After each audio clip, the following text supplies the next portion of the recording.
A long time ago, when I was starting my university degree back in Colombia, I also began working with my dad in his business. It was an accessorized shop, which I love it, by the way. I didn't understand why I was working in sales if I was studying engineering, nothing related. But later, I realized that that happened for a reason. Being there, working with my dad, I developed a passion for sales. I discovered that through sales, I could travel a lot. I could have free time, and moreover, I could get lots of money. I wanted to work in sales. Anyway, I continued studying, and when I finished, I was 21, and I decided to travel to the United States of America to live the American dream.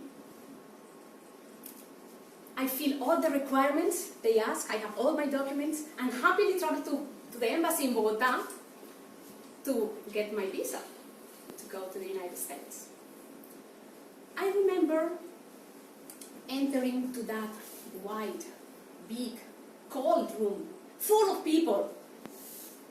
I was anxious, but eager to start my new adventure. Unfortunately, that excitement just lasted a few minutes. "You're going to stay in America. You are not coming back to Colombia," said the officer. Denied. My visa was denied. It was terrible for me. But anyway, I applied 6 months later. That day, I arrived again to the embassy with a smile on my face. I went to the officer, gave my documents. He looked at them, and after a while he said, "I'm sorry to tell you that you are not allowed to visit the United States of America." Denied. Again.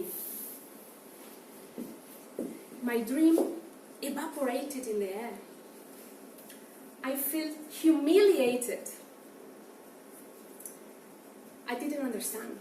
What have I done? Why do these people treat us like criminals? I was thinking. But later, I realized that that happened for a reason. One of my mom's best friends called her after 2 months and told her, "Why doesn't Alba come to England? She doesn't need a visa to come here." My mom told me, and I said, "Brilliant."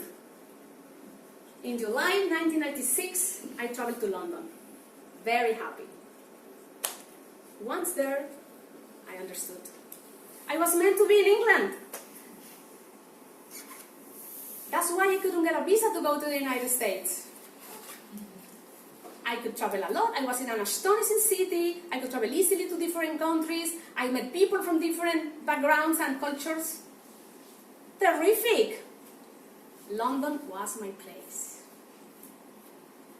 I was supposed to stay there for 1 year. However, 3 years later, I was still there, enjoying my life. And came to Spain that summer, 1999, to my best friend's wedding, Esperanza. When I returned to England at Heathrow Airport, I gave my passport to the immigration officer.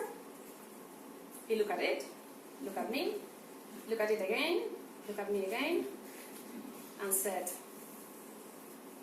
"I think you've had enough time in the UK. You don't need to stay here any longer." A heavy silence stood between us. I couldn't believe what I heard. Why? I was thinking, please, please, please, I was crossing my fingers. "You are not allowed to remain in the United Kingdom anymore." I was frozen, paralyzed. I felt devastated. Why is this happening to me? They allowed me to enter in the country for 1 week to organize all my things, and then I had to leave. I felt disconsolate. I felt heartbroken. I was in pain. I was crying, in fact. Have you ever felt that way? Later, I realized that that happened for a reason. After 6 months after that, I was in Colombia and decided to come to Barcelona. February 2000.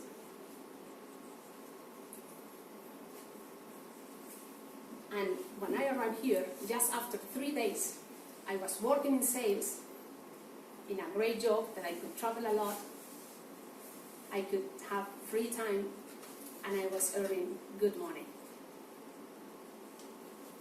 It was then when I understood. I was meant to be in Spain. Barcelona was my place.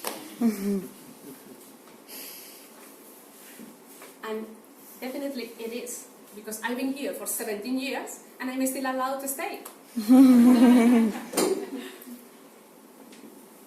For many people, they might find it hard to believe that everything happens for a reason, especially when experience loss, as I did. At the time, it is difficult to see the blessing in it, because the only thing I was feeling was pain. But it's only after, because when things don't end up well, it is because something better is about to come. It's because something better is waiting for us somewhere else. I learned that without loss, we wouldn't appreciate gain. And that without the death of a dream, we wouldn't appreciate the wonderful life ahead of us. And in those moments of a struggle, when I feel terrible, I breathe, relax, and say to myself, relax, everything happens for a reason.